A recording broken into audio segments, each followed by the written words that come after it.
MMOs exist in an entirely different development space than the rest of modern video games. They really always have.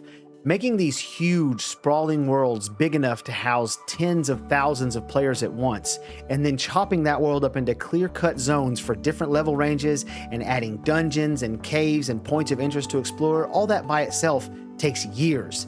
And that's not to mention developing races, classes, crafting, gear sets, complicated raid bosses, and on and on and on. So much goes into developing these games, and it takes so long that by the time an MMO is finally released, the industry has moved on. New trends have taken over. The technology has taken a massive leap forward, sometimes 2 or 3 massive leaps. Maybe zombies were all the rage when you started making your awesome zombie MMO in 2013, but by the time it finally released in 2020, the game engine was 2 generations old and zombies had been replaced by space pirates as the new it thing. This happens over and over again.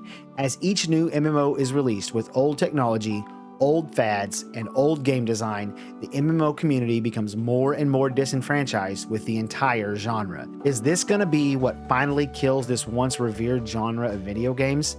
It might be, if it weren't for the absolutely perfect combination of timing, ambition, and pure dumb luck that has us all staring straight down the barrel of the only modern MMORPG ever made. Let's start with the game engine. In case you are not aware, the engine of a game is the foundation a game is built on, and there are many different game engines out there that serve many different purposes. These game engines are updated and new versions are released over time. Until very recently, it was not easy to upgrade a project built on one version of an engine into a new version. Because of this, and because of the long development times of MMOs, pretty much every MMO you've ever played was built on an engine at least 7 years old. 7 years is ancient in technology time.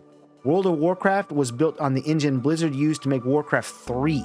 Elder Scrolls Online and Star Wars The Old Republic were built on modified versions of the Hero engine, an engine not even capable of multi-threading. To be fair, ESO does seem to have gotten away from the Hero engine, but they did start development on it. New World was built on the Lumberyard engine, an engine built by Amazon Game Studios, but in reality is just a modified version of the Cry engine, and given the awful alpha and beta tests the game endured, and the buggy release, and the still rampant duping glitches, I'd say it's a failed engine. Lost Ark is a mobile game, not an MMORPG, so it doesn't count. Throne of Liberty is currently being developed on an elite engine, the Unreal Engine, but it's the last generation version. You can go on and on down the list. These MMOs are always released with either an ancient engine or one they modified or built themselves. To my knowledge, there's never been an MMO released on a current, up-to-date, modern game engine. And what's even worse than these ancient game engines is the ancient game design. MMOs are a massive financial undertaking, and as such, they are never a pet project of just one person's creative ideas or even a development studio dedicated to bringing the most innovative ideas to life for the players. Instead, MMOs are calculated financial risks being taken by massive publishing companies only in it for the money. So, they demand that studios rehash already proven successful ideas, iterate on them slightly, and then release the game. That's why so many of today's MMOs feel like a mishmash of different ideas that you've already played in other already released MMOs. There is no creativity and there is certainly no risk-taking. It is effectively identical MMOs being released by effectively identical publishers so they can make effectively identical profits. But not anymore. For once, the planets have aligned and created the perfect confluence of events that will have us all playing the only modern MMO, Ashes of Creation. A Kickstarter project from 2015 and the brainchild of one man, Stephen Sharif. Ashes of Creation started as a modified Pathfinder campaign and eventually made its way to Kickstarter and is now in development with a potential release just a couple years away. There is no publisher. Stephen is paying for this game out of Kickstarter funds, cosmetic sales packages, and his own pocket.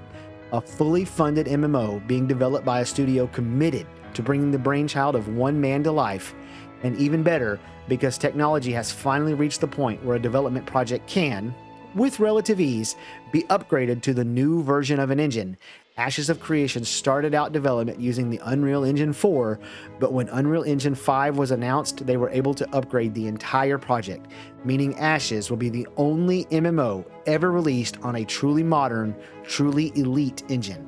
With 9 races, 64 classes, a completely unique to Ashes feature never before seen in any other MMO called nodes, a complex and deep crafting system, a fully fleshed out naval combat system, and absolutely no pay to win or pay for convenience, Ashes of Creation is poised to not only be the only modern MMO ever released, but the best one ever as well.